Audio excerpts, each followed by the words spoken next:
welcome back to the Pond the Hockey postgame show. I'm Devin Caney.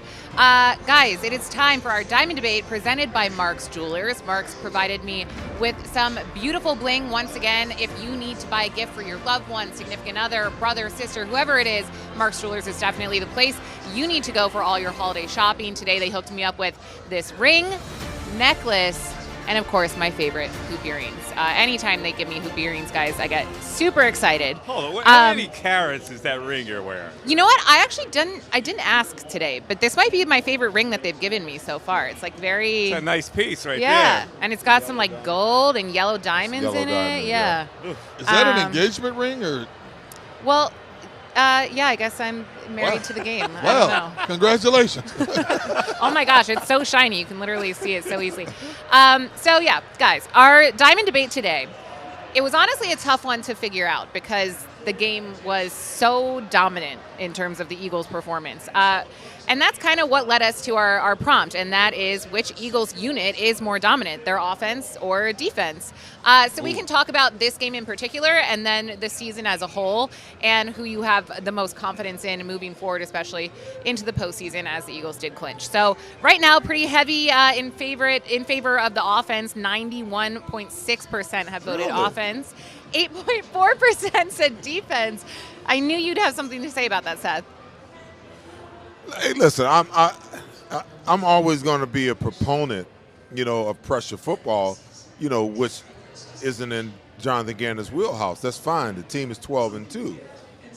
If you look at statistically where the Eagles are, I think they're I think they're a better team statistically, defensively, than they are offensively. And we're debating. I mean, I don't even know where this question came from. Why you got to pick one or the other because they're an entire team. But I'm shocked. I'm shocked that it's that high for the offense opposed to the defense. I really am. Are you guys shocked? Well, no, I am not shocked because you're talking about a team that has now scored more than 30 points. They ranked 48 on them today, 6 straight games, and their quarterback is in the top 5 on almost every statistical category. So that's just been a dominant performance offensively. I mean, you just look at the scores. They had a 40 spot up there, a 32, 35, 38. The first game of the year. I mean, that's a prolific offense. So yeah, and I hear Seth because the defensive metrics are pretty good. But when you're scoring those kind of points, your offense is pretty much dominant. I get it, but that's better than pretty good. I mean, you're talking about a team that's leading, that's in the upper echelon in sacks in the top 3. You're talking about a team that's been leading all season long in turnover ratio. Now the offense obviously plays a role in that, but they're leading the league in takeaways. They're leading the league, there's a lot there. And I think that, I don't know, I guess you got to have the question and the debate. But I think you always have to look at teams, from a synergistic standpoint. I think that, especially the last couple of weeks, they've been playing complementary football. The offense has upheld the defense has upheld the offense, and in the last 2 weeks, the darn special team has decided to be somewhat special, if you will.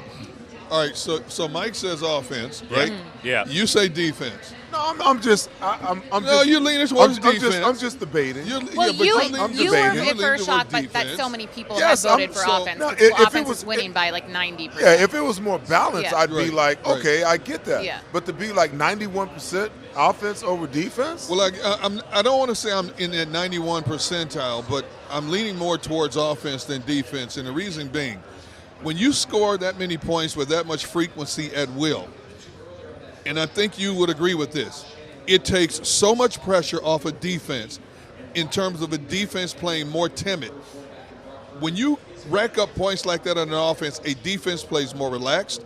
You can play more carefree. You can do more daring things. Now, we know a Jonathan Gannon defense is not based on doing a lot of daring things. But you look at how they built this lead in this game today, and we're sitting there in awe that Jonathan Gannon blitzed as much as he did once they built that cushion. We're not used to seeing a Gannon defense do that. Yeah. But I think that was directly attributed to the fact this offense was rolling, unstoppable, and the defense could do what it wanted to do. And on top of that, as the Eagles started pulling away from the Giants, did you notice how the Eagles also upped their hitting Right. When they were hitting the Giants basically quit, which also made the day that much easier for the Eagles as well. Yeah. But here's the thing, Devin. I'm looking at some numbers here. The Eagles have scored 386 points this year. Now, if you do I did my little elementary school math on that. That is exactly 30 points a game. But to Seth's point, their point differential, which is a very important number, is a plus 138, which means their defense is also participating in that whole thing. But when you're averaging 30 points a game, that's doing something in this league. So I had to go there. Yeah, I mean, and I also think you have to credit the stats. Like, offense is better or easier to measure, you know? Like, when you look at the numbers, Jalen Hurts, A.J. Brown, Miles Sanders all have 10 touchdowns on the season. Miles Sanders passed 1,000 yards this season already. Like, in defense, yeah, they lead the league in takeaways. They had 7 sacks today, and that's impressive, but I think it's harder to kind of measure that. They are a extremely complete deep offense when you stop and you think about it. They got so many weapons across the board, and arguably, one of the greatest defensive minds in the game has always hung his hat on being able, Bill Belichick, to be able to take away your best and make you win with your least. Well, who do you take away on this team? You got a 1,000-yard rusher, a 1,000-yard receiver, a quarterback that's run for 10 touchdowns, a quarterback that's thrown for 20 touchdowns. Devontae Smith is literally 280 yards away from, you having a second, third, 1,000-yard wide receiver. If Dallas Goedert doesn't get hurt, maybe he has 1,000 yards. Yeah. So when you got those kinds of weapons, yes, it's easy, to be efficient on the offensive side of the ball. And the fact is, Jalen Hurts is still only thrown 3 interceptions this whole season. Yes. Are you kidding me? Yes. Quick question. The point differential. The Eagles are number 1. Who's number 2 and 3? And point differential in the league. Wow. Eagles are 1 at Chiefs? a plus 138. Who's second? Chiefs? San Francisco. No. San The Francisco. Bills are second. Who's third? The Dallas Cowboys. Oh, no. Okay. And that's coming up. Can't wait. Look at Mike. Can't wait. Promo. Well, I'm Instant glad that promo. you actually brought that up, because that was my kind of secondary topic that I wanted to talk about. Of course, after a win like the Eagles got today, you can only look ahead. Everyone's had that Cowboys Christmas Eve game, guys. Do we think the Cowboys are going to ruin our Christmas for us, or how are you feeling about that one? Because they did get a win over the Texans. I thought they were going to lose for a bit. I think everyone did. But What's our record right now? I believe it's 12-1. 12-1. Yeah. You think they're going to Chicago next week and losing? No, I All absolutely right. So, listen, 13-2 ain't ruining my Christmas. don't. Okay. And So now, you're saying- I'd rather be 14-1. Well, okay, but but- 13-2 is It not. could happen then. What about the playoffs then? What if the scenario works out where the Eagles have to play the Cowboys Christmas Eve and then have to play them in the postseason? That's okay. Have Dallas come outside when it's 20 degrees outside. Absolutely. Get them out of the comfort of that 75-degree See, dome. and that- So you and guys then- all sound very confident. You know what? You know No, what? listen, and Mike, and another thing, if they wind up having to play him 3 times, I would much rather they lose on New Year's Eve Right. and get them at Right. home Yes, for, I totally agree. for the tiebreaker than Yes. for them to win on New Year's Eve and then have them son of a guns march up in here on NFC in the NFC Championship and lose at home. Oh hell no! Well, you you- talking about a miserable damn offseason, man. You look at the common opponents, 2 key common opponents. Dallas blew out Minnesota 40-3 in Minnesota. Dallas blew out Indianapolis, put up 54 points on them. The Eagles had to rally in the final minutes of the game to win that game. That's not saying Dallas is better than the Eagles, but you look at the margin of victory of both of those games, and Yeah. Dallas, say what you want to say about Dak Prescott. I am not about to put Dak Prescott in the level of elite quarterback, but compared to Cooper Rush, he's seen more. He reads a defense better. Can Dak win a big game? That's been the biggest dark cloud over Dak Prescott. Can he win a big game? He has yet to prove that. But when you look at this Dallas defense, they have something they haven't had in quite some time. They have a fearsome pass rush, and they're coming after you. Now you've got to go into their backyard, Christmas Eve, national audience. They're thinking in the back of their minds, okay, you got us the first time with a backup quarterback. Now it's our turn.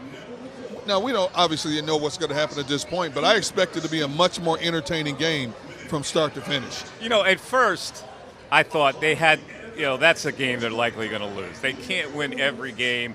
and that's going to be a formidable situation. I don't know who's going to be favored in that game. It's going to be interesting to see who's going to be favored in that game. I see the Dallas Cowboys, like they struggled today with the Texans, and I go, you know, But so did the Eagles. They've been impressive in certain games, but they've also stumbled in certain games. I look at this Eagles team and I go, they just don't stumble. So even if I round it off and say, oh, they're due to lose, and it's a revenge game, and it's in Dallas, and it's a national spotlight, I can't say here that the Eagles are going to lose that game to the Cowboys, and I think they might even be a slight favorite. Oh, I'm not saying that by any stretch of the imagination. Thank you. This team has already shown they can handle any adversity, any stadium in the National Football League. It doesn't make a difference. We can play on a sand lot. We can play on a battleship. It doesn't make a difference where you want to play. We're going to line up with our talent against your talent, and let's see if you can stop us. And outside of them giving a game away to the Washington Commanders, nobody's been able to stop this team. Is this the most dominant Eagles team you've ever covered, watched? Woo, seen? the 2014 was special. Okay.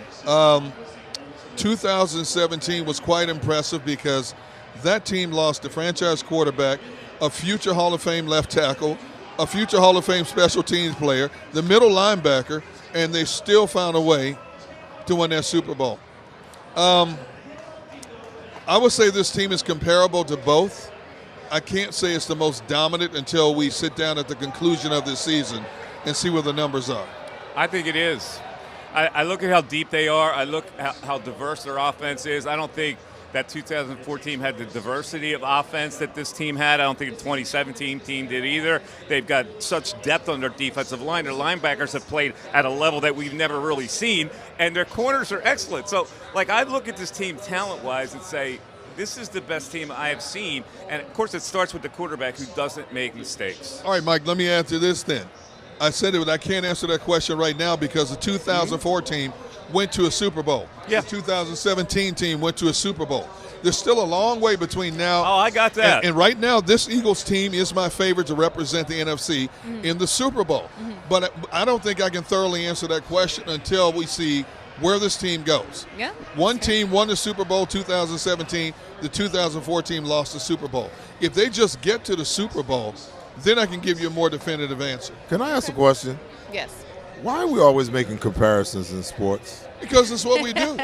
No, that's what It's y'all we do. No, don't say y'all. You're in the It's- media it's- too. I don't. You I don't make you do it as comparisons. well. It's Yes, fun. you do. Huh? It's fun. Hold No, up. it's not. Hold Yes, up. it Hold is. up. Not Hold fun. up. See, I'm You're gonna having catch you some right beers here. I'm Come gonna on. catch you right now. You're talking about I'm two gonna catch you right different. here. You're talking about different eras in football. It's like the Michael, LeBron debate. It's like this Wait, team. wait. I'm gonna let him answer, then I'm gonna catch him right here. I'm like, stop it already, because there's always different intangibles.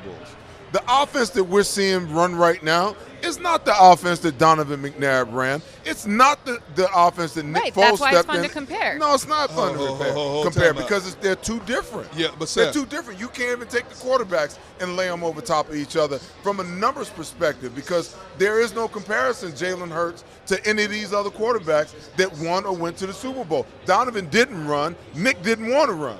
All right, Seth, I have sat here and listened to you time and time again talk about linebacking play when you played the game compared to linebacking play today, and about how it makes you grit your teeth the way they are not taught properly. Right. So that's what we do. And I mean, we compare eras. You not- talk about the way you were taught to play the game to compare the way these guys are taught to play the game now, and it drives you nuts. Okay. And if you were a coach, you would not coach Okay. to what you see today, correct? What I'm telling you is I'm not making comparisons. There's a difference between comparison, what you see on the field, and the technique and the fundamentals of the game of football.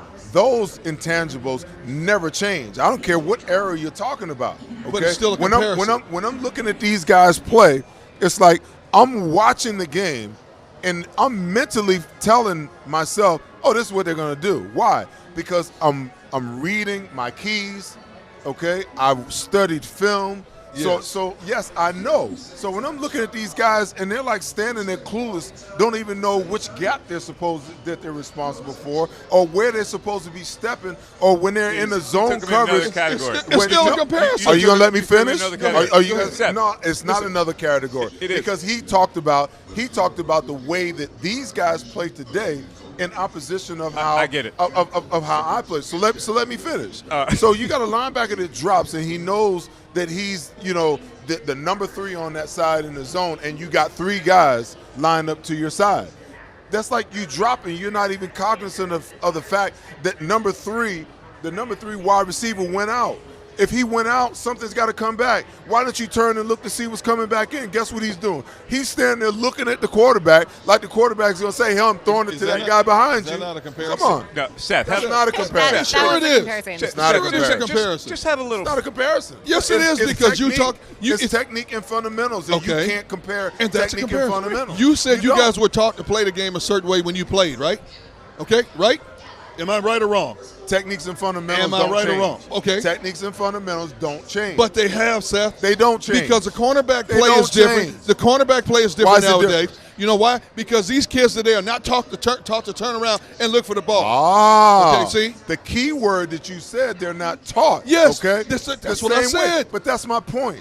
If I was a defensive back coach, you couldn't play defensive back for me standing up, looking in the backfield, okay? If I got you man-to-man, my eyes are on you, not the damn quarterback. Well, guess what? Because You while I'm have- looking at the quarterback, what are you doing? Okay. Running away from me. Okay, guess and what? that's what you see all the time. You see it week after week after you week. would, you would It's a have no technique thing. defensive backs playing for you then.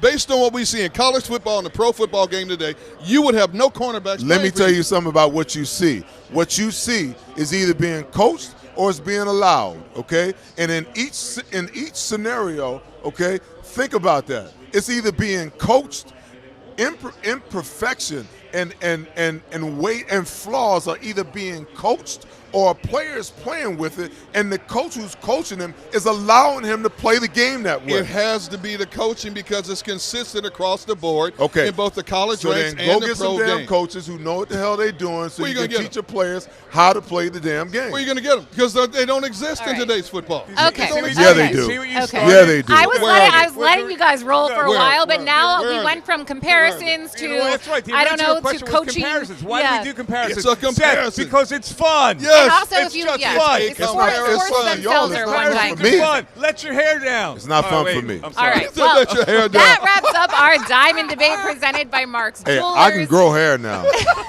don't let the smooth taste fool you now. We're you gonna take a break. you think I'm bald? If I want to grow a full head of hair, I can grow it. This We're is gonna easy. take a break I and just shave Seth it is twice a going week, to Oh, collect man. himself I see in the the nubs. break. Wow. I see the nubs. All right, thank you for tuning in. Stick around. We'll be back right after this.